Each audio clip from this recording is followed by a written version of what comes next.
So it's my honor to introduce our two next speakers, and we decided we're going to do this session kind of an interview format. So I'm here, Anuttama Das, your humble servant, a member of the Governing Body Commission, the GBC, and also ISKCON's Communications Director. And I'm going to be having a wonderful conversation with two men that I have the utmost respect and admiration for, and I'll introduce them one at a time. Caitanya Carana Prabhu has been a Brahmachari for over 2 decades. Although based in India, he travels regularly across the world, and he's a member of ISKCON's Shastric Advisory Council. Get ready for this, everybody. Feel humble in the next couple of paragraphs. He's the author of 25 books on applied mindfulness, Krishna consciousness, and purposeful living. He's been an invited speaker at TEDx Talks, the World Peace Conference, UNESCO, Intel, Google, Microsoft, Salesforce, Stanford, Princeton, Yale, Harvard, MIT, and Cambridge. He gives over 400 talks a year across 100 cities and 4 continents, and he's the author of 4,000 daily inspirational meditations. So welcome to Caitanya Carana Prabhu, who's going to be with us in a moment here. And then we have Sutapa Prabhu. He is a resident monk in ISKCON's UK headquarters, Bhaktivedanta Manor. He oversees the School of Bhakti, organizes courses, retreats, and various cultural events. Sutapa heads the monastic training program there at the ashram. He leads national outreach programs, and he's a member and counselor for the community's youth groups. He's designed and taught numerous courses on spirituality, lifestyle management, success principles, and devotional practices. He's also lectured at various universities, including the University College of London, Cambridge, King's College, and SOAS, which I'll let the Brits tell us later what that means. He's also authored a series of book guides on scripture and theology. He's been living in the ashram for the past 20 years. He previously was a student at the University College of London, has a Bachelor of Science degree in Information Technology. So 2 highly qualified men with us, both in their role of their ashrams and as terms of their accomplishments in the world. Now I'm going to ask our techie in the background, Ananda. I'm seeing Bhakti Marg Swami Partha Purva and a bunch of handsome looking faces, but I'm not seeing our 2 co-panelists. Hopefully you're going to do something about that to make it easier for me. So Caitanya Carana, maybe say a few words that may lead you to pop up on our screen. Hare Krishna. I'm grateful to be here with all of you. Thank you, Anuttama Prabhu, for inviting me. Am I visible now? Yeah, now we can see. And Sutapa Prabhu, let's see what happens when you speak. I think maybe you'll come center. You know. Yes, I'm also very happy, very pleased to be with everyone, coming to you from London today, virtually. Fantastic. Okay, it's a lot easier for me if I can see you to carry on the conversation, so that's great. Okay, so let's just begin. Let's just jump in. Our topic is Brahmacharya Ashram, and this is the topic. You two kind of finessed this title here, so it's got a lot of meaning to it.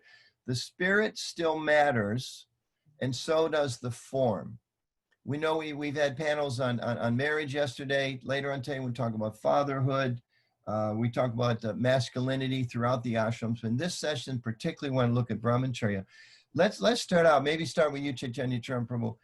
What is Brahmacharya, or what does it mean to you? Let's get, not all of us are up to speed, and give a little insight. What does that mean, that concept of Brahmacharya ashram or Brahmacharya life? Thank you. So for me, probably the most accessible form of Brahma is scripture, is Shastra. So Brahmacharya, I see it primarily as a means to absorb myself in Shastra, studying scripture, understanding the wisdom, and trying to share it with others. So Brahmacharya traditionally means Brahmacharati iti Brahmachari, one who lives in Brahman or spirit. So my main services are writing and speaking. So both of them require a lot of contemplation. And I feel Brahmacharya ashram gives me a lot of facility by which I can contemplate and try to present scriptural, to go deeper myself in scriptural wisdom and try to share it with others in creative ways. Okay, so I want to come back in a couple of minutes and find out a little more about your story, how you became a Brahmachari, but just get the sense of the overview of the ashram. Sutapa, someone asks you, well, I've heard you're Brahmachari. What does it mean to be Brahmachari? What's it all about? What is that? Is that a type of halava you have in the morning, or what's a brahmacharya? Yeah, some years ago, we did an exercise to try and get a kind of mission statement for the Brahmacharya ashram. And after a lot of debating and discussing, we came out with one line, which I think really summed it up. And the line was, find Krishna, find yourself, and find your mission. And I think that summed it up quite well, that Brahmacharya is a time in your life where you can step away from the kind of chaos of the world that we're surrounded by. And number one, you can really find Krishna on a deeper level, as Caitanya Carana Prabhu mentioned, through study of scripture, through deep sadhana, through developing very, very good habits in spiritual practice. So I think finding Krishna and developing a very close bond with the Supreme Lord through sadhana is a great gift of brahmachari life. Find yourself means, I think, when you're in the ashram, there's a lot of purification going on, and there's a lot of people to give you feedback, and there's a lot that you realize about yourself and your own blocks and how you need to move forward. And so I think it's a real time of self-discovery. And the final thing is, I think it really is a time when you can find your mission, really find out about your talents, your skills, your interests, and really find what your contribution to Srila Prabhupada's mission will be. And I think it's just so valuable to take time away from the chaos to really have some quality introspective time to explore such things. So that's how I would sum it up. Find Krishna, find yourself, find your mission. Tell us a little bit more about yourself. How is it that you found yourself as a brahmachari? How did you get into this? I grew up here quite close to the manor. But when I was 16, I guess that's when I began a deeper search. And amongst the many books I was reading, I came across Srila Prabhupada's life story. And I think that was the trigger. I read that when I was 17, and I felt like I want to experience that adventure, that dedication, that absorption. I want to feel what that missionary movement is all about. And so straight after I graduated, I joined the ashram when I was 21, much to the shock and horror of my parents, which was a difficult situation to overcome, but I did it. And I think when I joined, I never had a sense that I would do it for a long time. I just went for an experience. And 1 year led on to 2 to 3 to 4. And I think at no point in my brahmachari life did I make a concerted kind of commitment that this is what I'm going to do for my life. This is this is the direction I want to go in. I think it just came naturally. So yeah, it was all about experiencing mission, experiencing absorption and dedication, and really feeling close to Srila Prabhupada by trying to serve 24 hours a day. And obviously it was a positive experience because you're continuing till today, and your smile gives away that it looks like pretty. Yeah, the devotees are tolerating me somehow or other. Yeah, and just thanks for the visual impact, just to prove that you actually are a member of the Brahmacharya ashram. We appreciate the fact one of your godbrothers tries to sneak in behind you. That's if you were a grahastri, we would have seen like one of your kids run through, but we nice proof that one of your godbrothers sharing the space there. Caitanya Carana Prabhu, tell us a little bit, how did you find yourself in the Brahmacharya ashram, which you've been there, a happy resident for 20 years? As I mentioned that I really love to read books and try to understand things in life. So initially my interest was more in understanding things through science. But then when I was introduced to spirituality, I found that actually science, I used to think that scientific knowledge is a way, not just to understand the world, but to actually make ourselves and make the world a better place. But I realized that, although I was one of the top science institutions, I realized that science didn't really help anyone in improving their character. Those who had a particular character, they continued that way. Those who had another character, they continued that way. That's when I was introduced to the Bhagavad-Gita. And I could see that this was really deep wisdom. So I don't think any particular moment I decided that, okay, I'm going to join ISKCON or I'm going to become a brahmachari, it was just like a natural gravitation. I loved the Bhagavad-Gita and I wanted to study it. I wanted to share it. And I was working in a software company and I had a Bhagavad-Gita talk one evening, and my boss told me that we have some project deadlines, so you have to work today evening. And then I tried to organize somebody else for the program. I couldn't. And then the program didn't happen. I felt very bad. And that night I was thinking, if I don't do this job, there are 1,000 other people who will do the software engineer's job. But if I don't teach the Bhagavad Gita, how many people are there to teach it? So probably that moment was, I felt this is what I should be doing. And that's what I've been trying to do in some small way since then. Let's talk a little bit specifically about this Ashram of Brahmacharya. Maybe Sutapa, let's go to you first. General discussion, educate those of us listening in. What do you see really are the benefits? You talked about how it's an opportunity to find Krishna, find yourself. Maybe explore that a little bit more, specifically Brahmacharya, not Krishna consciousness so much, Sutapa Prabhu, but the Brahmacharya ashram. What are the benefits of somebody living in that ashram? I think first the opportunity, which is probably like a luxury nowadays, to be able to have the space and association around you to engage in absorbed study. It really builds a foundation for your whole life. When you have that connection with the scriptures and you build that relationship very early in your spiritual journey, then it kind of defines everything else that you go on in life. In life, we make so many decisions, we take so many paths, and when we're really navigating our life from a space of deep connection with the philosophy, with Shastra, then we're much more likely to go on a progressive path and achieve the aspirations that we have for our life. So I think that connection with scripture, as Caitanya Carana Prabhu has mentioned, is definitely something very valuable. I would also say it's a great time of character development. When you're living around individuals, communally living, living around Vaishnavas day in, day out, you wake up with them, you go to sleep with them, you see them throughout the day. You cultivate humility, respect, tolerance. You learn what it means to carry yourself as a devotee, not just when you're in a program, but at every step of your life. So I think learning etiquette and culture and character is a huge thing. I think also Brahmacharya, by dint of the fact that it's such a disciplined life, helps you to develop mind control and sense control, which, as we see in the world today, with the amount of provocation that there is in the world,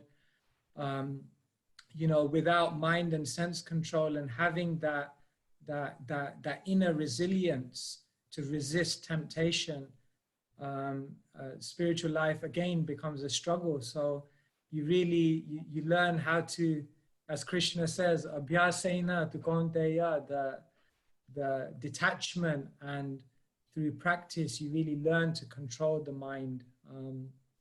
So I think on that level there's great benefits, and then I think also you just learn amazing skills, like I know how to fix a car, I know how to manage. I'm not the best manager in the world, but I know how to organize things. Cleaning, everything. You learn so many practical, you learn to cook, you learn all of these skills that just help you in life as a brahmachari, because you become actually quite self-sufficient, and also many devotional skills you learn as well. So I think there are many, many gifts that having, if you go through an ashram experience, you gain, and they're gifts which stay with you throughout your whole spiritual life. So before everybody on the call the signs off and rushes down to their local temple because you painted such a wonderfully blissful picture, I want to flip the coin and ask Caitanya Carana Prabhu, what are the challenges? I mean, you've been a brahmachari for 20 years. You spent a lot of time in India. You've traveled all over the world. You visited ashrams in America and in other places. I know sometimes you don't stay in the Brahmacharya ashram because maybe you're, giving seminars at professional organizations and things like that. You might stay with some devotees in the community. But what's your observation? What are the challenges that also go along with trying to be Brahmachari? Caitanya Prabhu. Thank you. I would firstly endorse everything that Sutapa Prabhu said. There are definitely big advantages from the culture of discipline and versatility. Although I didn't learn so many things, I learned only a few things in Brahmacharya ashram.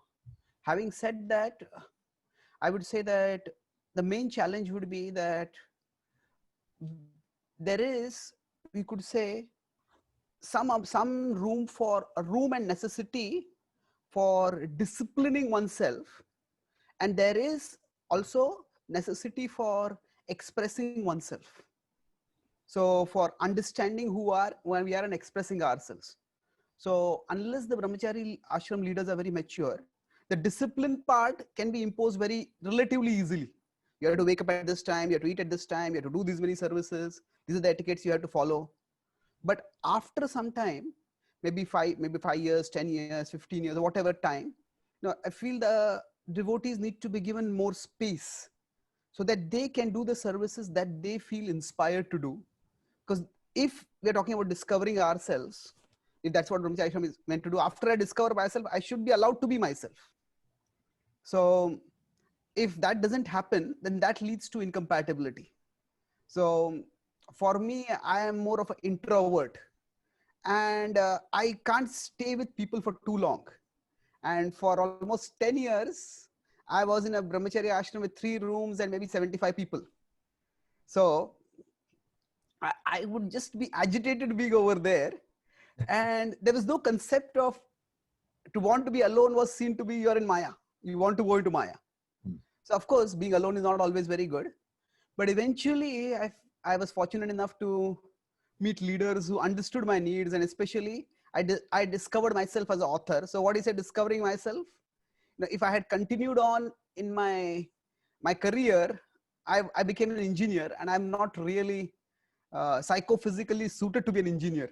I should be more like a creative person, a writer or something like that. So in a sense, you could say, while being a brahmachari, I also discovered my material nature, not just I'm trying to discover my spiritual nature. But I felt so if the leadership is mature enough to know when to give space to people, then brahmacharis can do a lot of, not only self-discovery, but also a lot of contribution. But sometimes that doesn't happen because the brahmacharis are always available in the temple, and they become like a free workforce for the temple. So then whatever is required, keep doing that. So the leaders may not have a vision for growth for the brahmacharis. There can be many other problems, but in the context which Sutapa Prabhu spoke, I feel this is a problem.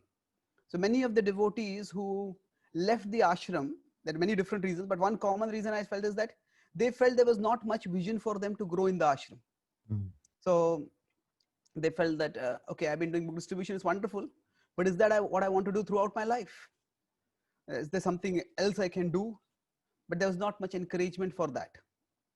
So I feel self-expression can be a problem.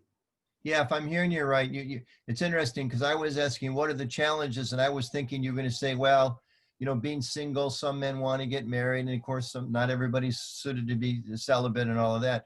But you took the question interesting. I felt what the society needs to do to make sure it creates an environment that's physically appropriate for brahmacharis, that allows for their intellectual development, their spiritual development, and that if that's not there, men won't be inspired to continue on in that ashram. Interesting that you brought that up. You kind of touched on this. I was going to ask you later on, but let's go to it right now. In my time, and I spent 10 years as a brahmachari before I decided to get married in the previous century or two. And I'm curious these days, what's your sense? Let's go to Sutapa first. Is in the old days, so to speak, and I think there's a sense of this today, once a brahmachari, always a brahmachari. It's almost like, you get a B, you should put it on your forehead. And and that's what you're destined to. I mean, I can remember moving in the Brahmacharya ashram as a young, recently dropped out college student. Within a week, it was clear. If you were serious, if you were sincere, you were going to be lifelong celibate, you're going to stay in the ashram, and anything else was going to be, very unfortunate. And so what's your sense of that today? I mean, is this, how's it coming out? What's your vision at? Is this a lifelong commitment? Is it for some people, not for all? How do we understand, it's kind of like Brahmacharya in the 21st century. Let's go to Sutapa, and then we come back and ask your reflections, Caitanya. Sure. I mean, philosophically, we understand there are different types of brahmacharis. This is explained within the Bhagavatam, that there are brahmacharis who commit for different amounts of time. And one of those may be an Naishtika brahmachari who stays as a renunciate for the whole life. But that is a section of brahmacharis. And actually, the majority of brahmacharis are remaining as brahmacharis for a finite period of training, of exposure, of preparation for their next stage. And perhaps in our movement, that has been a problem, because I think the pressure that has been put on those who join the ashram, or those who are even thinking of joining the ashram, that they, once they do join, they join for life, and leaving the ashram is a fall down, is an embarrassment, is the plan B because the plan A didn't work out. And I think that has created, that's a misunderstanding philosophically. And on a practical level, it creates so much anxiety within an individual. And also it creates so much chaos within ashrams and communities, because individuals are forcing themselves to be in a situation that's completely unnatural for them. And so I think as the years have gone by, we've matured, hopefully, in our understanding. And Caitanya Carana Prabhu may want to reflect more on ISKCON India. That may be a slightly different situation to outside of India. But we are evolving in our understanding and realizing that promoting lifelong brahmacharya is not something which is necessarily a healthy thing. If someone comes forward with that aspiration and shows a clear nature which supports that path in life, then they can be supported and encouraged in that. But what I would strongly propose is that it's a great thing for everyone to do for a certain period of time. Whatever you're going to do in life. We have individuals who come into the ashram who, even before they set foot into the ashram, they know that in the future they're going to get married. And that's totally fine. But they still come in, and they come in for a year, and they have an amazing experience. And they really feel like they're now ready to have a very Krishna conscious householder life.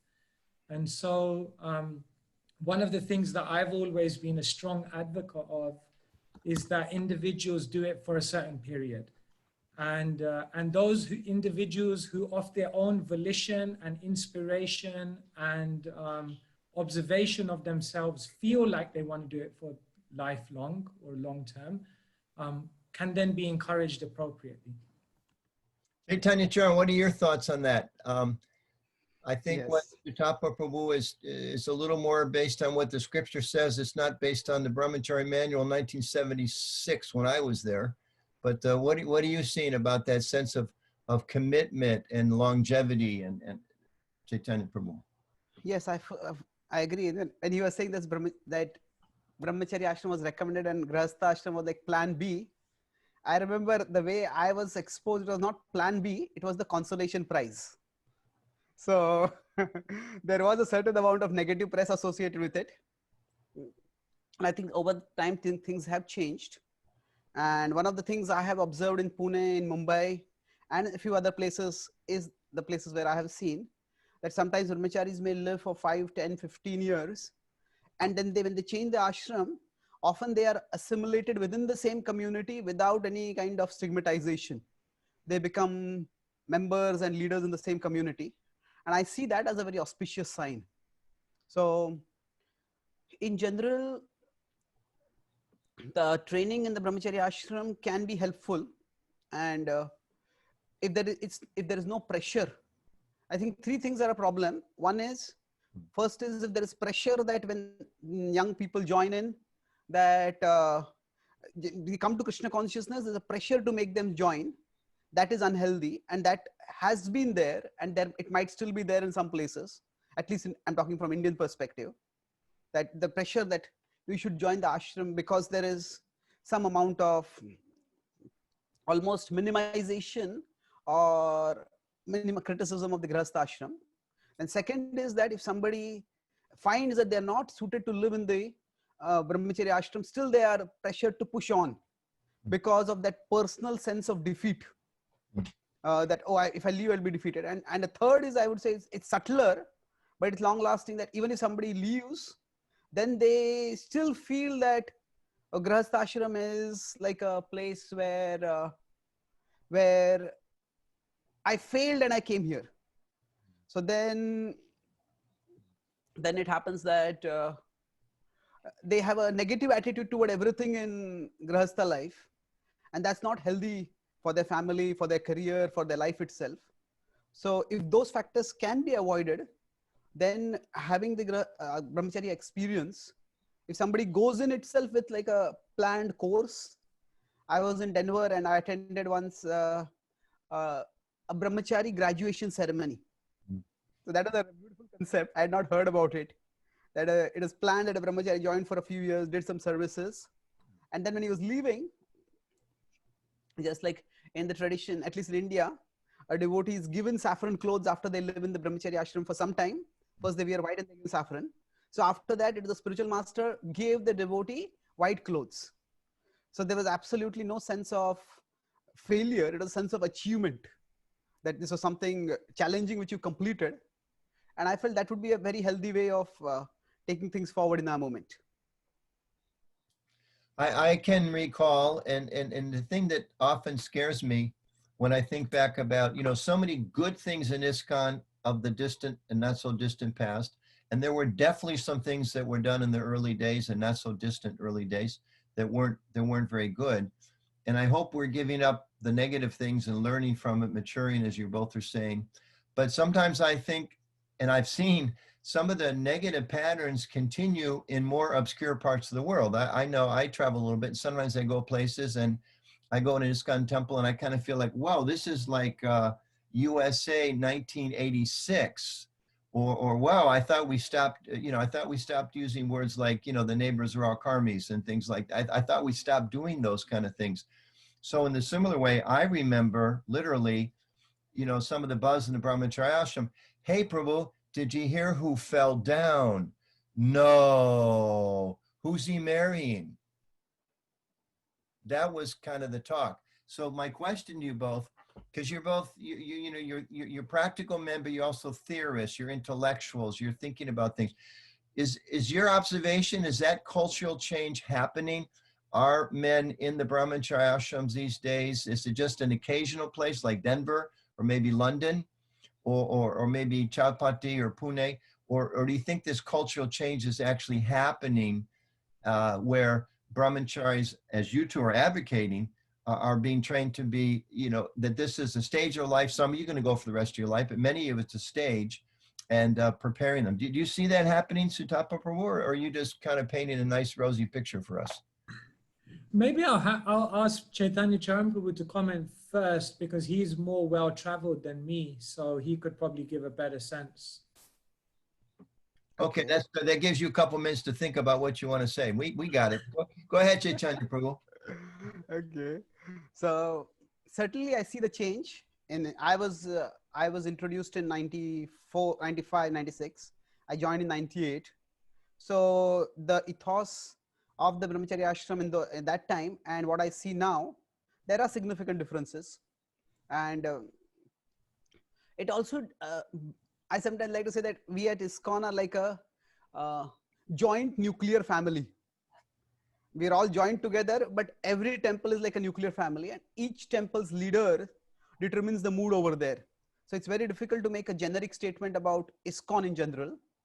Still, there is that I don't see in India anywhere a structure being made that somebody can join the temple and do this 2-year course, and then they can leave. There are attempts to make something like that in Radha Gopinath temple in Mumbai, and other places.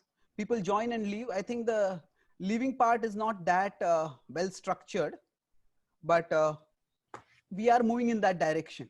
At least the stigmatization about leaving, it has decreased substantially. I remember about 10 years ago, one brahmachari who had left, he told me that he was a brahmana, he was in saffron, and he became white, and he said from a brahmana, I felt I had become like untouchable in one day. So that was very bad, and I don't see that at all. So definitely there's change toward the positive, and we are moving forward. But like you said, that sometimes younger leaders come up, and they, depending on how they have been trained, they may have to relearn everything. They may think that the kind of adjustment that we do for gradual transition from one ashram to another, they may start thinking that this is just because you are compromised and you're loose and not giving serious training. And then they may again go through this phase of being very rigid about the way Brahmacharya ashram should be. And then over a period of time, they learn. But if that doesn't happen, overall, I do see welcome signs of acceptance of the value of both ashrams, and the acceptance of the transition from the Brahmacharya ashram to the Grihastha ashram. So let's test you both a little bit on this. Sutapa Prabhu, you get a phone call this afternoon from Partha. Says he's got a really fantastic 3-day course on Grihastha life and what it means to protect a woman, and what it means to be a responsible male, and what it means to be not just a green maid, but a householder in Krishna consciousness. And he'd like to come and teach your brahmacharis this course. Would you welcome that idea? Would you get pushback from some maybe temple authorities or in the community? Hey, what are you doing this for? Or would it be welcomed? Or some other option? I don't want to just give you 3 choices there. What do you think the response would be? I think one thing we did realize through our Brahmacari training is that we have to equip the devotees with skills and knowledge that will help them whatever direction they go in life. And so like vocational training, training them in certain skills, training them in relationship, conflict resolution, all of these things. It doesn't matter whether you remain a brahmachari or whether you become a grihastha. These are just life skills that everyone needs to know. And so we kind of integrated all of that to some extent within brahmachari training. Now, if it would be something specific about how to live a grihastha life, then we would probably save that for devotees who are consciously thinking of transition, so as not to, divert the minds of those who are embracing renunciation at this point in their life. But having said that, I still think that the training that they receive in brahmachari life is also directly related to how they will live in the grihastha ashram as well. So there's a definite connect there. Caitanya Carana, okay, go ahead, Prabhu. Could I just follow up on just the previous point, or do you want to? Sure, go ahead. Go ahead. I asked Caitanya Carana Prabhu to comment first because I just wanted to get a sense, because for me, I'd like to bring another angle to this, that you're talking about the risk of overemphasizing brahmacharya and long-term brahmacharya. But my experience is that, well, historically we see in ISKCON that things go from one extreme to the other. So it's like the pendulum swings. Yeah, not just ISKCON, that's welcome to the material world. Yeah. Read the American newspapers right now if you want to see some polarity going on. Go ahead. And to some extent, what I was going to say was that I find actually the other extreme in many places that I visit, that brahmacharya is like, it's just like totally underemphasized, it's under promoted. It's like, oh, well, this is something of the past. It's not relevant anymore. And so I would say that in many places that I've visited, it's just like the thought of someone becoming a brahmachari is just like some kind of archaic thing. And therefore, not to say that the other extreme doesn't exist, but this extreme does also definitely exist. And what we really need to do is somehow bring it back to the golden mean. So yeah, just to raise that point that that problem also exists. Yeah, Caitanya Charan, please, over to you. Yeah, I would say even communities where there are brahmacharis and grahasthas, in India, in the part of India where I live, Shivaji Maharaj was a very powerful king. So there is a saying, everybody wants Shivaji Maharaj to be born, but in their neighbor's family, not their family. What does that mean? That means that if somebody is going to be a warrior, there's a lot of risk in their life. So people, yeah, society should have a hero, but I don't want my son to sacrifice for that purpose. Somebody else's son should do that. So even in the places where there are say the Brahmacharya ashram and Grahastha ashram, and the Grahasthas respect Brahmacharis, but not many Grahasthas want their children or their sons to become Brahmacharis. So what Sutapa Prabhu is saying is true, that if there is no Brahmacharya ashram, it's like Brahmacharis who have stayed around for some time and have become preachers, maybe because of the culture of the movement, they are respected. Brahmacharis and sannyasis are respected. But the idea of people becoming Brahmacharis, that is not so common. So I would say both extremes exist, where there are vibrant Brahmacharya ashrams and people are exposed to Krishna consciousness for the first time through Brahmacharis. There is a pressure to at least consider Brahmacharya ashram, and where they are introduced to Krishna consciousness through Grahasthas, then basically Brahmacharya ashram is not even within the horizon for consideration. So a lot depends on who is introducing a person. It makes me draw a parallel. Caitanya Prabhu, in our opening session on Friday night American time, talked about the Gurukul system and how there've been a lot of mistakes, even to the point of abuse. And it's something that's kind of toxic for many of us that lived through that era in ISKCON. Is like, well, if you mention Gurukul, we think of the negativities. And on the positive, and of course, a lot of people doing a lot of things to try to make sure Gurukuls are positive experiences and all that. That's what he was focusing on.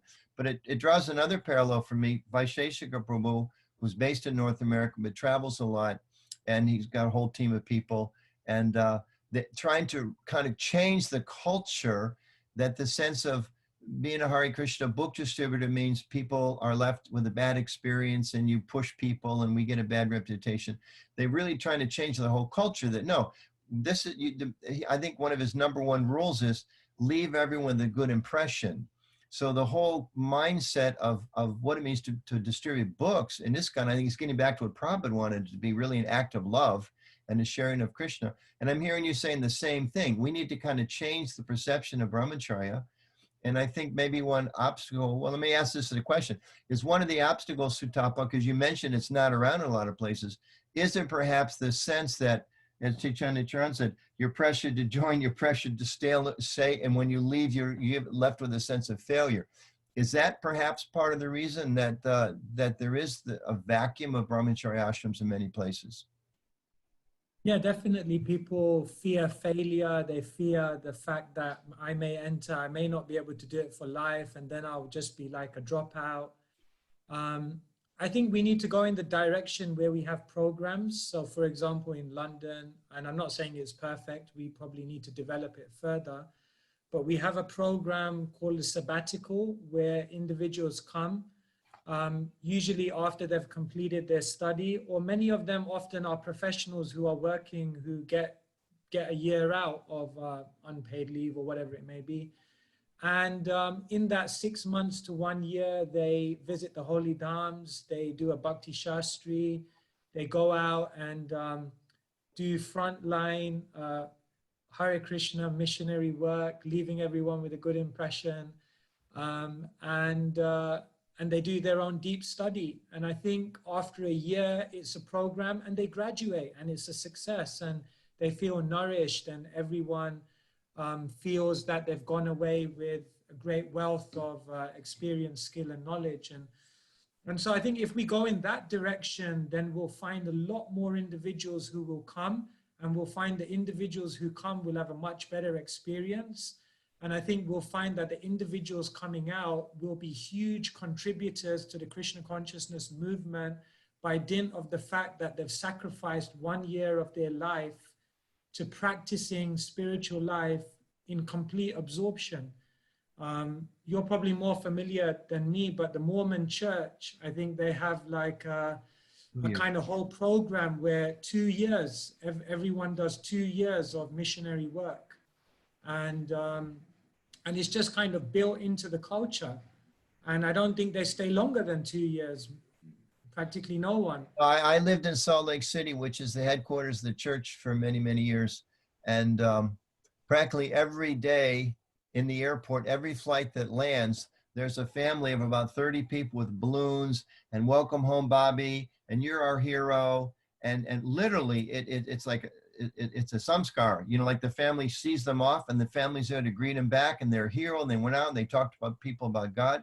And it really is Brahmacharya life for these young men. I mean, you know, Mormons aren't all vegetarians. It's in their scripture. They don't all practice, but you know, they're celibate. I think there's even rules. You can only call home. I don't know what they do these days with social media, but before that, you can only call home on Mother's Day and Christmas. That was one of their rules. I mean, these guys were out there 6 days a week, going out and, you know, knocking on doors. And there's over 100,000 Mormon missionaries out there. So that's a relevant example, I think.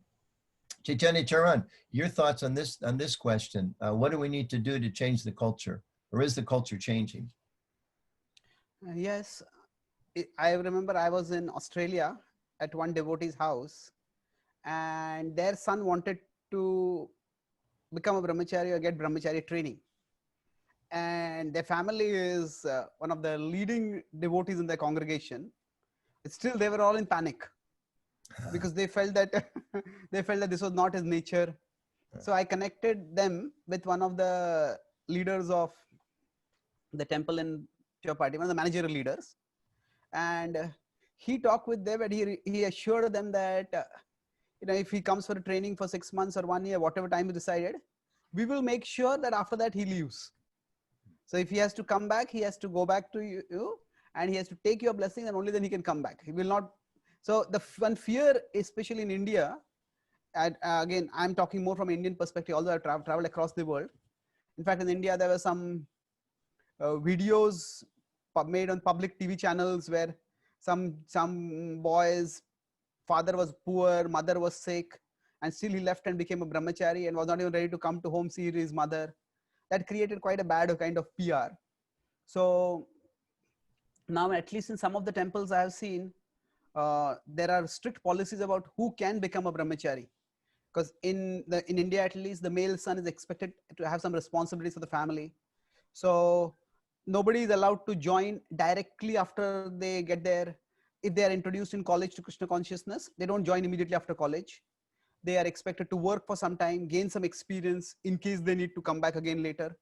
And not only gain some experience, they're also asked to earn some substantial amount and create some financial security for their parents. And if they have any sisters whose marriage is to be arranged, generally in India, it is the girl side who is expected to pay for the marriage. So they arrange for the marriage. So then it is done much more gracefully.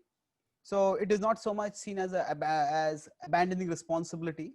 So I feel the key thing is, if somebody learns the ethos of responsibility, then Brahmacharya ashram can be very empowering.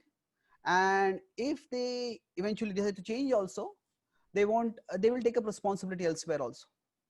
So it is important with what frame of mind one comes to the Brahmacharya ashram. So sometimes it is said Grahastha ashram is so miserable, material world is so miserable, therefore you practice Brahmachari life. Well, problems are everywhere. What do you say? Specific problems may go away, but the problem of problems being there is always there. So in Brahmacharya ashram, there are different kind of problems, maybe not the same kind. So I feel it's not so much of the negative attitude that, oh, I want to stay away from the entangling problems of life, but rather, you know, I want to become a more responsible, resourceful servant of Guru and Krishna. And that I can do either by being a full-time brahmachari, or that I can do by taking some training in brahmachari life. So if we have that attitude of willingness to take up responsibility wherever, then brahmachari ashram can be a brahmachari training can be a very powerful resource. And I can definitely say that changes are happening. That I was going to ask you, what are some good reasons to become a brahmachari? What are some bad reasons? I think you've already answered that question. The good reasons being one wants to go deeper in their spiritual life, one wants to increase their commitment to Guru and Krishna. And then bad reasons, you said, I'm just trying to get away from the material world. Of course, that's a motivation for, I think, every spirit soul, right? That's why Krishna puts us here. So we gain that motivation that this is not a nice place. Let's look for something else. But are there other bad reasons, one, or let's say unhealthy motivations for one to be a brahmachari that either you've seen or in your study of the Shastra? Yeah, just to qualify that point, ultimately all spiritualists want to go away from the material world. But to equate grahastha ashram with the material world is oversimplification. Yeah. So just by going to the brahmachari ashram doesn't go out of the material world. It is by coming to spiritual consciousness. And both grahastha ashram and brahmachari ashram are time-tested tools or time-tested pathways for rising to spiritual consciousness. So two other reasons I would say is, one is peer pressure, that if I see my friends joining, so I think I will also join. And this happens especially if there are a good number of youth being cultivated and preached by a brahmachari preacher. And another bad reason could be that one feels that if I don't join, then I will be lost in my spiritual life. That means in some places it happens that there is a lot of training and guidance available for somebody who becomes a brahmachari. But if you become a grahastha, you are on your own. Then you have to find your way. So not only the transition from brahmachari life to grahastha life, but also how to grow in grahastha life also. So if there is some training available, then basically if we consider fear, desire, duty, love, 4 levels at which we approach God, Bhaktivinoda Thakur talks about this in Chaitanya Shikshamrut. I think we can apply that to joining the brahmachari ashram also. If one is joining because of fear, this is devotion out of fear of God is not very healthy. So fear of material life, fear of entanglement, any kind of fear level motivation is not good. It's difficult for us to have love, but a sense of duty or responsibility that I want to do something worthwhile. Krishna consciousness is really wonderful and I want to share it with others. So, or I want to assist those who are sharing with others. If we, at least at the level of duty is there, then that is healthy. What were the 4? Fear? I only have 3. I only caught 3. Fear? Oh, we froze him.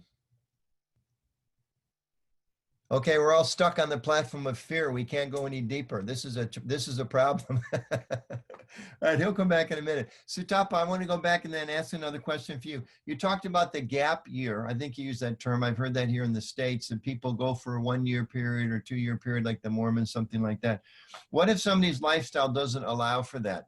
You know, there's intense financial pressures. I've got to get this degree and make money. Or maybe some of us here already today, you know, we're already married. We came to Krishna consciousness without really a brahmachari experience. What are the options that are available for us or for others? Yeah, this is a common. Maybe the ashram is 100 kilometers away. You know, what are some options that might be there for us? Yeah.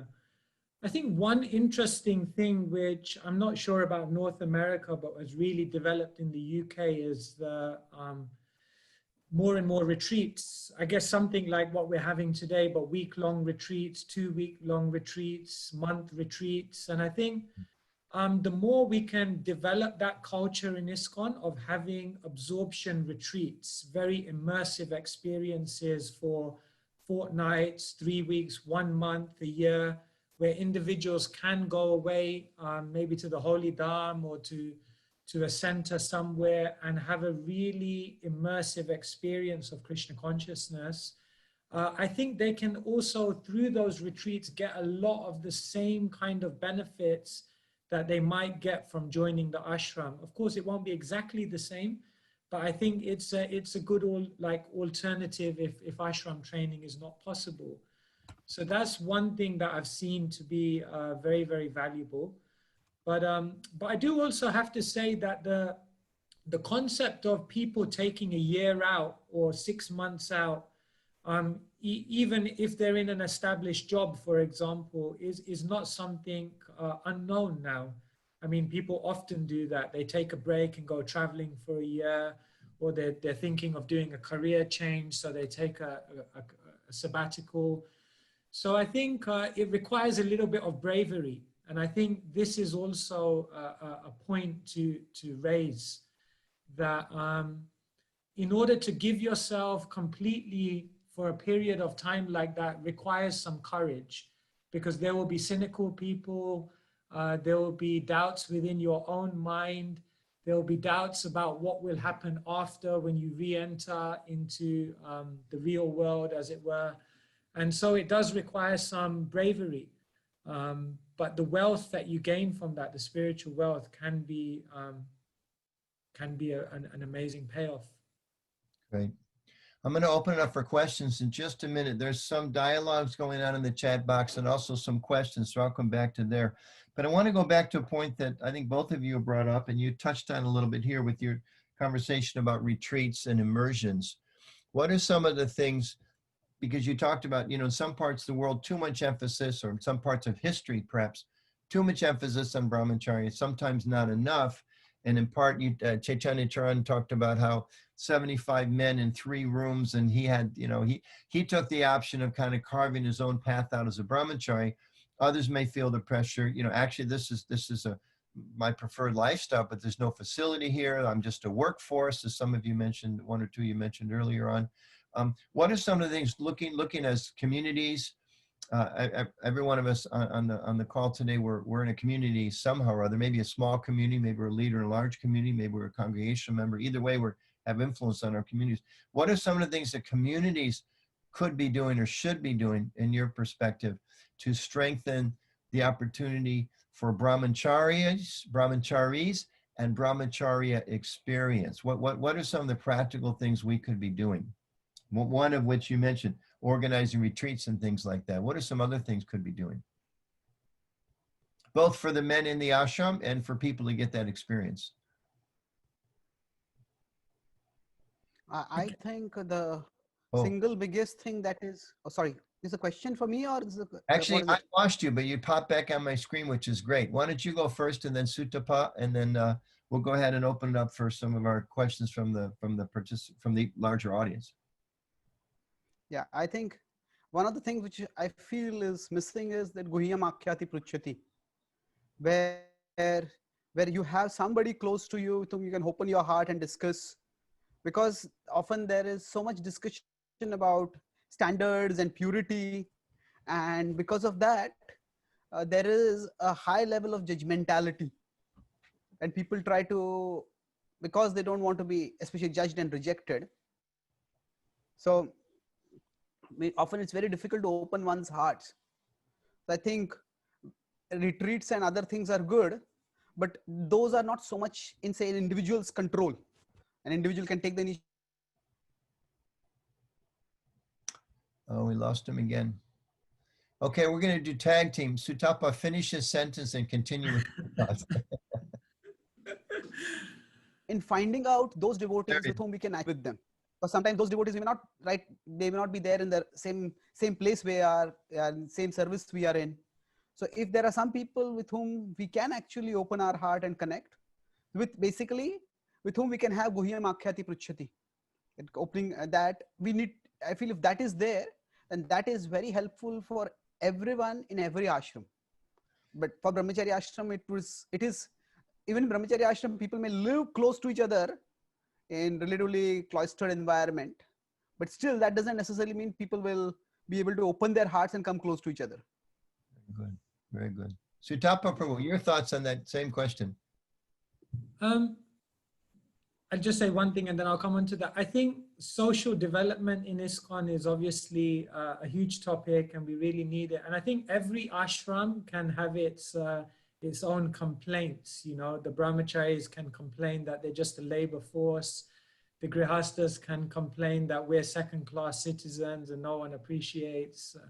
The Vanaprasthas can complain that we have no identity. We're a non-entity within the society. Sannyasis may be overworked, over-traveled. And I think the first thing probably that's really, really important is amongst communities just to value to understand, to appreciate the value and challenges that every ashram has. And I think that's a really, really important starting point, because I think often what I find is brahmacharis don't appreciate grihastas, grihastas don't appreciate brahmacharis, you know, and it all goes like that across the different ashrams. I think Varnashram is built upon a culture of respect, and therefore you can only begin building brahmacharya ashrams or any of the ashrams when all the other ashrams see the need and importance of it. And so I think that dialogue is important. And I think the other thing is good examples. When communities see good examples of people who did brahmacharya experience or are brahmacharis, and see what it did for those individuals, then I think that will convince them that, wow, if we could do this, that would be amazing. So those are a couple of things. And on a practical level, perhaps in North America or somewhere in any country, because it may not be practical to have an ashram in every temple, we might not be at that level of demand and, you know, like practical resource. We may want to think about having 3 or 4 hubs within a country where there are ashrams or ashram training programs going on at certain times of the year, where you could bring together individuals from many geographical locations to come together to have a really nourishing experience. And I think a lot could come from that. Thank you. I've been taking some notes here. I'm going to definitely share that with some other North American leaders, and maybe those of you out there that have some impact on your local communities. I think it's some very practical things you're bringing forward. Let me go to a couple questions out here. Some are simpler than others. Sutapa Prabhu, I'll ask the question slowly so you can finish swallowing. Is there an age limit for entering the sabbatical? I mean, how old of a brahmachari can you be to come and take a gap year off or some other experience? Is it? We do have devotees who come who are much older. Of course, that does present its own difficulties sometimes. Those who are older often require a certain type of living situation, and the communal setup and the facilities may not always be 100% suitable for them. But we have had many situations where individuals who are older, above 40, sometimes even 50, do come and do a sabbatical, and they do very well. But obviously it does require flexibility and adjustment on their side, and a willingness to accept the situation that they'll find in terms of physical space. But yeah, otherwise we do offer that opportunity. One question that come up in terms of you talking historically was kind of pushed a little bit, pressure was the word you both used, lifelong commitment. Now we're saying now it's lifelong for some, but not for most. So question came up, does the Bhagavad-Gita promote brahmacharya as a stage or a lifelong commitment? And we can almost ask the question, if it's lifelong, why are you saying stage? And if it's stage, what happened when we were saying it was lifelong for everybody? What's the Gita say on that? Let's go to Caitanya Carana on that one if we can. See, the Gita is spoken in a very specific historical context. Although the principles are universal, it is spoken when Arjuna was conflicted about whether he should fight a war or not. So overall, the Gita's spirituality is very highly world affirming. The Gita talks about spirituality, Bhagavatam talks about spirituality, Chaitanya Charitamrita talks about spirituality. So I would say that, I'd often say that spirituality has 2 aspects. One is say world transforming, and the other is world transcending. So the Bhagavad-Gita spirituality is very much a world transforming spirituality. And that's why within the Gita itself, because in Arjuna's situation, renouncing the world would have been unfavorable for his particular service of establishing dharma by fighting the war. So the Gita itself doesn't recommend renunciation. But at the same time, there are many passages within the Gita where it's talking about the path of jnana, it is talking about the path of yoga. It says these are all time-honored paths. And the word Brahmacharya comes several times in the Gita. Brahmacari Vratestitaha, it comes in the 6th chapter. Then it also comes in the 8th chapter. Then I think it comes also in the 17th chapter. So it's implicit part of the overall culture that was present, culture and wisdom present at the time of the Bhagavad-Gita. It is not just this, it's just that it's not the specific recommendation for Arjuna.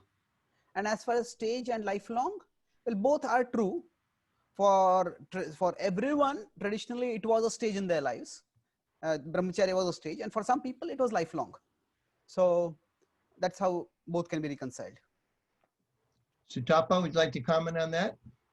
Yeah, I think I agree with that. And just coming back to our title today, Brahmacharya, the spirit still matters and so does the form. So I think it's the spirit of Brahmacharya and the form. So the spirit of Brahmacharya is actually for everyone. Prabhupada talks about Grihastha Brahmacharis, about how that principle of celibacy should be embraced throughout one's entire life, regardless of ashram.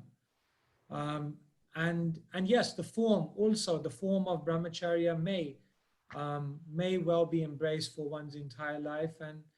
And if that's a natural path for someone, Srila Prabhupada provides plenty of encouragement for someone who may make such a decision. So yeah, the form and the spirit of Brahmacharya, spirit is there for everyone, and the form may be relevant for some lifelong.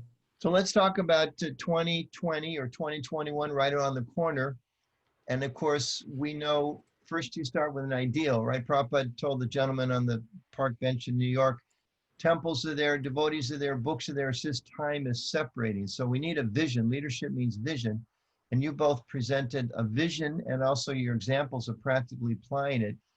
And at the same time, there may be places, and we got a question about this, what if someone's a Brahmanacharya in some temple, maybe it's a little out of the way, there's not so much going on, there's only one or two men in the ashram, they tend to look at them as a workforce, there's not a lot of sangha, maybe the community doesn't understand their needs. What do you do then, other than offering to fly around the world with Caitanya Carana or buying a ticket to London, which we don't want to encourage anybody to do? What do you do? I mean, Prabhupada was alone, but Prabhupada's Prabhupada. He did miraculous things. What do you do if you find yourself in that lonely situation? Any tips? And we'll go to Sutapa first. Any tips for a person trying to live in a Brahmacharya situation where you don't have, a nice, clean, beautiful ashram as you apparently have with the books neatly shelved, and they're providing nice kirtas with you. As far as I can tell, they have all 4 buttons. It's not always the Brahmacharya norm. And maybe even a washing machine that's not too far away. What if they don't provide those things? What to speak of association and all of that? What do you do? How do you make it happen? Yeah, I think the first thing is Brahmacharis are herd animals, as they say. They should be in a group. That is then you'll get the maximum benefit. And therefore, I think previously to one of the questions, I just raised the point that perhaps it makes sense for there to be a few hubs of ashrams where individuals can go and really get trained and have that strong sangha and the required experience that will really set them up. So I think on a practical level, we should perhaps try to look at that model. On a immediate level, since that's not something that will happen overnight, the individuals who's in that situation has to see in what other ways they can find support in order to nurture their Brahmacharya. So they have to try to find some way, shape or form, senior association where they can be guided. And I think, looking on this call, I'm sure there are many who are considering Brahmacharya life or in that stage, but there are probably on this call many leaders. And I think really for the leaders to look after those individuals who come and who want to give their life fully in that way for that period of time, to really go out of their way to provide the support and systems which may help that Brahmachari to have a better experience. So a few things there. Fantastic, thank you. Another question to come up, and you touched on this earlier, Caitanya Carana Prabhu. You mentioned in some places where you are, it's not a challenge. And I know visiting Pune is a temple that comes to my mind where they had done a very good job of creating a respect and appreciation between the Brahmacharis and the Grihasthas. And I'll go so far as to say sannyasis. I mean, there's more and more sannyasis these days. Hearing the two of you talk, I'm hoping that kind of the overly exclusiveness of Brahmacharya that we sometimes gave, and the pressure. I was just hearing a story this morning about one devotee asked Prabhupada if they could take sannyas, and Prabhupada said, "Why do you want to take sannyas?" He said, "Because I'll get more respect." So hopefully we're getting away from that kind of materialistic pressure in the Brahmacharya ashram. Maybe it's being transferred to sannyasa ashram. I hope not. But Chaitanya, how do we build that cooperation, that respect, that appreciation, and interdependence between brahmacharis and, let's say, primarily brahmacharis and grahastas, and not the sense of, well, you guys are fallen or you guys are immature or whatever kind of negative, incorrect thoughts might be there between the ashrams. Caitanya Prabhu. Yeah, a lot depends on the leaders, I feel. Now, whoever is the leader at a particular place, if they have a particular mood, that goes to the whole community. At an individual level, it's not so easy for either grahastas or brahmacharis to reshape the mood. But having said that, nowadays most temples leaders are also quite mature, because they also have to deal with sometimes we say necessity is the mother of invention. I say that necessity is the mother of maturity. That means we may have fanatical principles, extreme ideas, but when we just don't have resources to do things, then what do we do? So I feel that over a period of time, the leader's mood is very important, and we have some kind of programs at a collective ISKCON level for education and awareness. Like we have said, the leadership is called Leadership Sangha, or other places. Maybe there's something like this can be talked about. But overall, I see that this change is already happening. And if there are forums where brahmacharis and grahastas come together and interact with each other, apart from the mood coming from the top, if the brahmacharis and grahastas are interacting together regularly, not just in forums where the brahmacharis are giving classes to the grahastas, or the grahastas are coming to temples and giving Bhagavatam classes to the brahmacharis, but rather there is some place where they interact with each other on a regular basis, then that interaction itself helps in humanizing each other. Very important concept, humanizing each other. Thank you. Speaking of humanizing, some places we have brahmacharis, some places not so many brahmacharis. All places tend to have grahastas. And more we have this new ashram. It's kind of a modern manifestation called single. Whether it's men or women, single.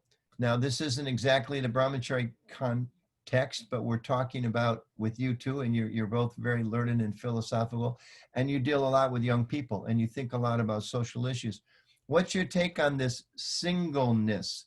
And specifically in the aura of the Krishna conscious communities? I mean, we know that the society at large, we reflect that in many ways, but specifically in our communities,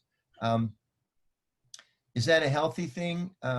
Maybe that's too directed a question. What's your take on them, and how do we address the fact there's a lot of people out there that perhaps in our societies don't feel they fit in? They don't really want to be brahmachari, but maybe they're not ready to be grahasta, or maybe, I know that my wife does a little bit of matchmaking now and then, and she tells me all the time, there's all these really qualified young women out there that are quite devoted and they want to have a family.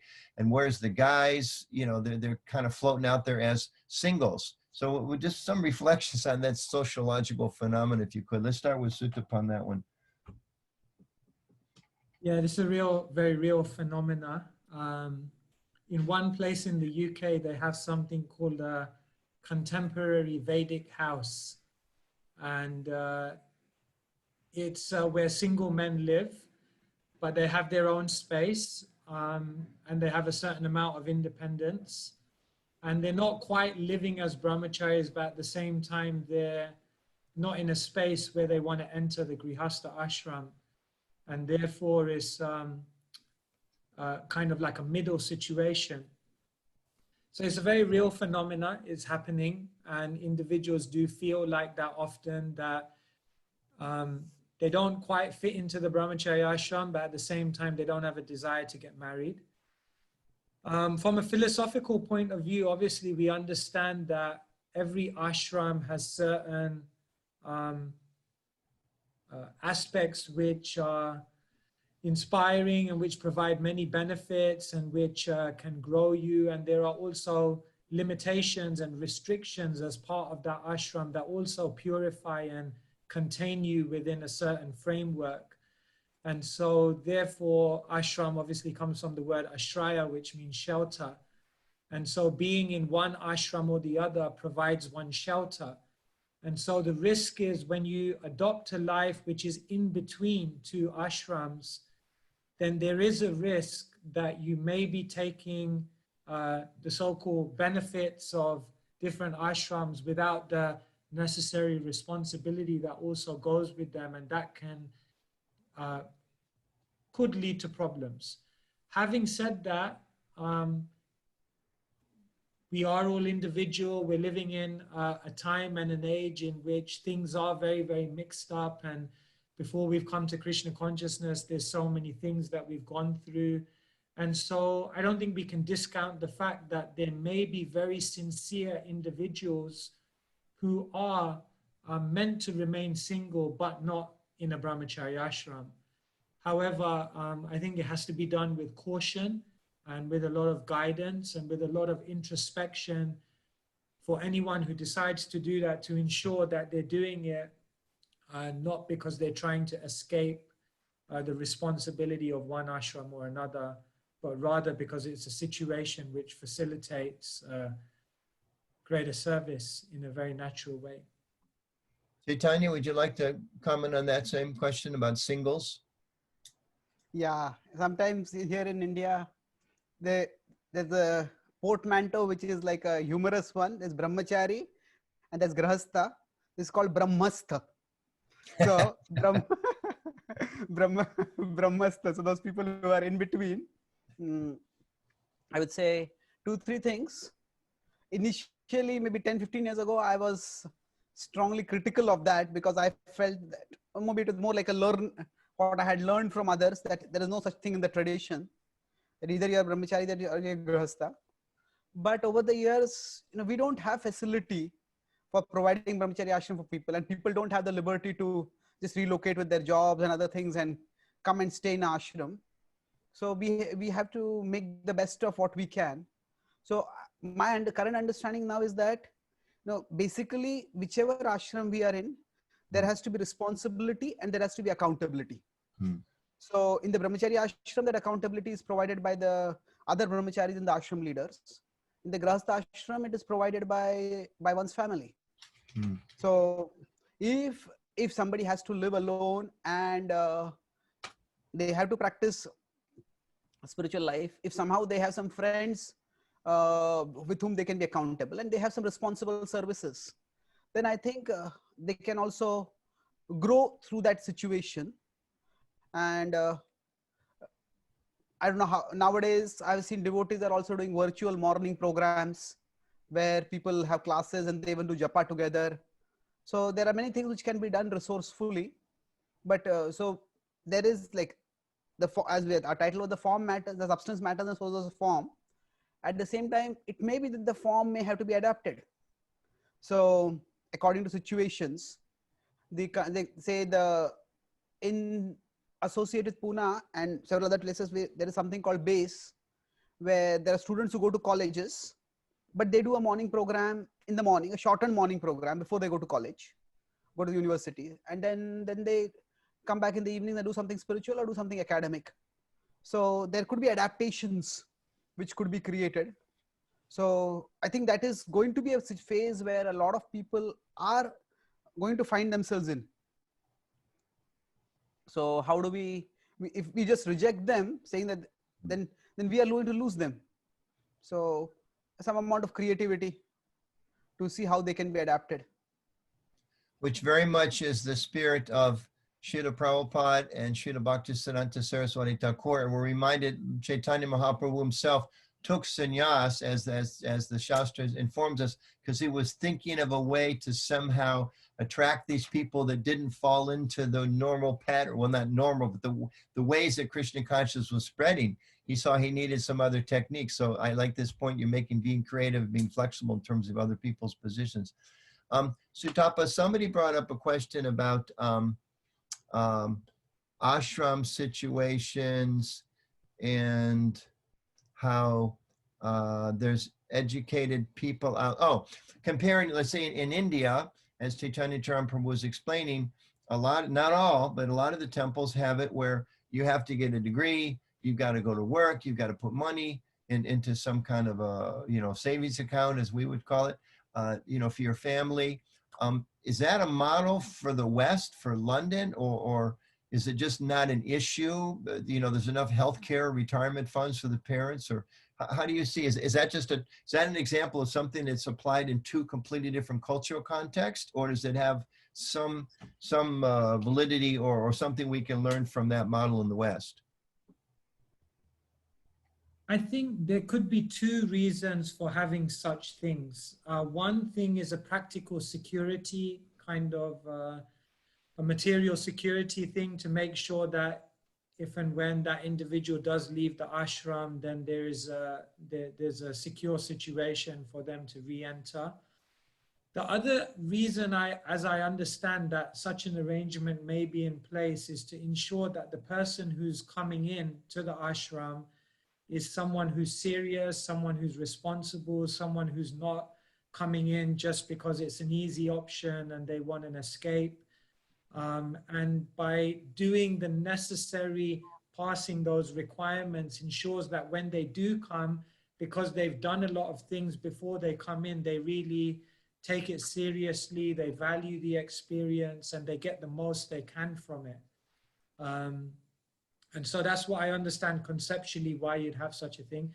In London, we don't have, I mean, if we would put such things in place, we may not get many individuals.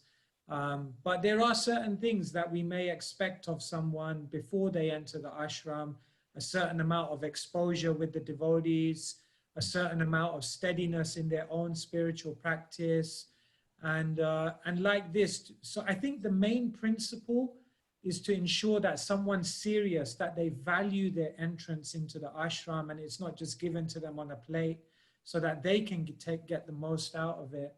And I think in the Western world, in terms of material security, there is, by Krishna's arrangement, many support systems in terms of the government systems, which can help even someone who lives in an ashram and then makes a transition out. So yeah, those are just some reflections on that.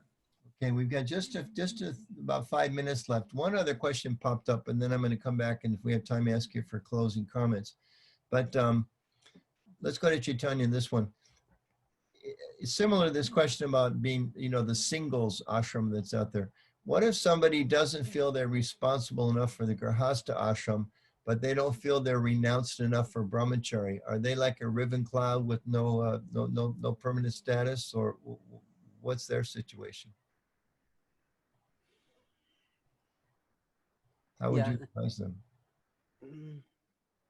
This is again a situation where, in many ways, today we are in uncharted waters.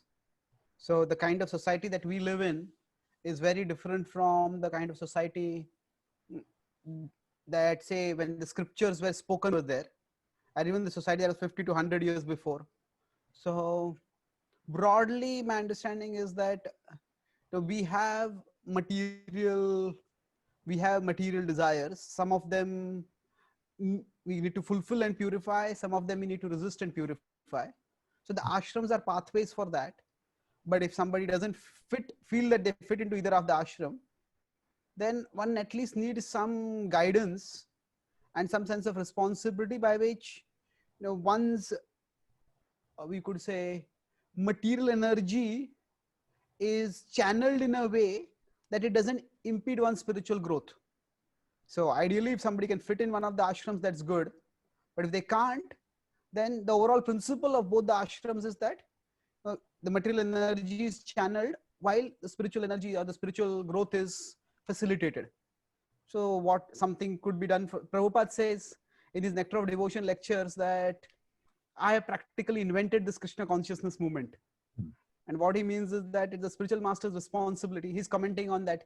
Yena kena prakare mana Krishna niveshayet. Somehow the other fix the mind on Krishna. So he says it's a spiritual master's responsibility to find out ways and means by which to help the disciple fix the mind on Krishna. Mm. So I would say that we can strongly encourage people to fit in the one of the two ashrams, but we can't reject those who just refuse to fit in. We need to accommodate them also and do something creative for that purpose. Thank you. Sutapa, final comments on this question, this topic. Spirit still matters, and so does the form, Brahmacharya Ashram.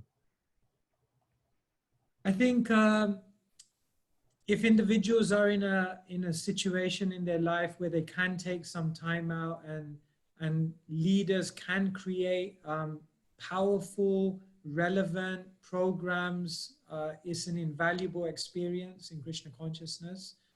And I think if Brahmachari ashrams were to become extinct, I think a major aspect of our movement would be lost. And so I think we need to try to deeply think how to recreate them in a relevant way that facilitates the purpose according to the time, place, and circumstance that we live in. And in this way, ensure that this very important part of the social body continues on. Thank you. Great summary. Caitanya Carana Prabhu, and I want to highlight, you have all these wonderful little shlokas, and you pull out, I just wrote one down, I'm going to remember. For some desires we should fulfill and purify, others we should resist and purify. That's great. That's really great. I'm going to put that on my wall here. I like that a lot. Your summary, Caitanya Carana Prabhu, your summary thoughts. We've just got 60 seconds. We'll try to wrap it up right on time. Yeah. Now, if we all take up responsibility for trying to come closer to Krishna, so Krishna will help us to find the ways to move forward. So I'm seeing more and more that it is the individual who has to take responsibility for the spiritual growth. And instead of seeing the institution as the sole source of one's spirituality, that I need the institution to provide me Brahmacharya Ashram support, instead of seeing the institution as a sole source of one's spirituality, we can see the institution as one resource for one's spirituality. And we have to become resourceful ourselves. So that's what I would like to say to conclude. Very good. Thank you. And thank both of you, Caitanya Carana and Sutapa Prabhu. When we first were planning how to go virtual, and one of the things that excited our whole team was the idea that we could pull in devotees that in normal years we could not bring to New Vrindavan, which has been our host the last 2 years when we were in face-to-face. And your names came right to the top of the list early on. Wouldn't it be exciting if we could have the two of you in conversation? So you fulfilled, you have fulfilled and purified the desire of the mantra organizational team. I hope you fulfilled, I know you, as best I could capture, you fulfilled hopefully touched on all the questions that arose. And want to mention devotees, when we do start traveling again, stop in London and stop at the Bhaktivedanta Manor, spend some time with Sutapa Prabhu. And Caitanya Carana Prabhu, he has got all kinds of online sites that are available. You can catch some of his 4,000, if I remember, daily inspirational meditations are there. I think that's being put up there right now. There it is, thespiritualscientist.com. Take advantage of that.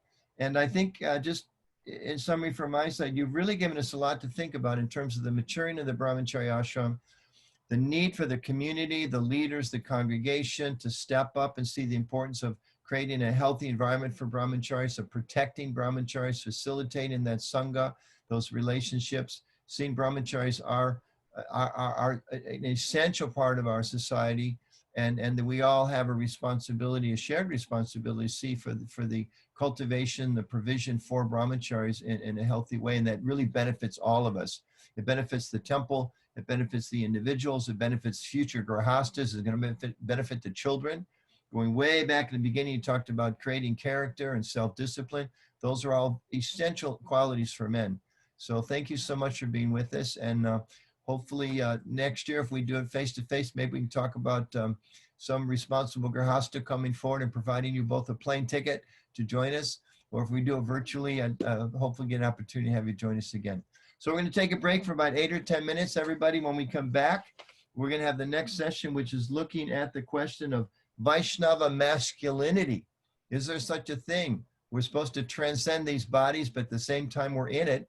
It's a lot of thoughts about what's it mean to be a man, what's it mean to be masculine these days. How do we wed masculinity and Vaishnavism together? So enjoy, take 8-10 minute break. We'll see you back shortly. Hare Krishna. Thank you for this opportunity, sir. Thank Hare you Krishna. again. And let's take everybody off mute if we can, Ananda Madhava Prabhu, just for a minute so we can all offer our gratitude to Caitanya Carana Prabhu and Sutapa Prabhu. Thank you so much. Thank you, Prabhu. Thank you. Thank you. Hare Krishna. Wonderful. Thank you so much, Prabhuji. Wonderful, Hare very Krishna. nice. Thank you so much, both of you. Hare Krishna. Hare Krishna. Hare Krishna.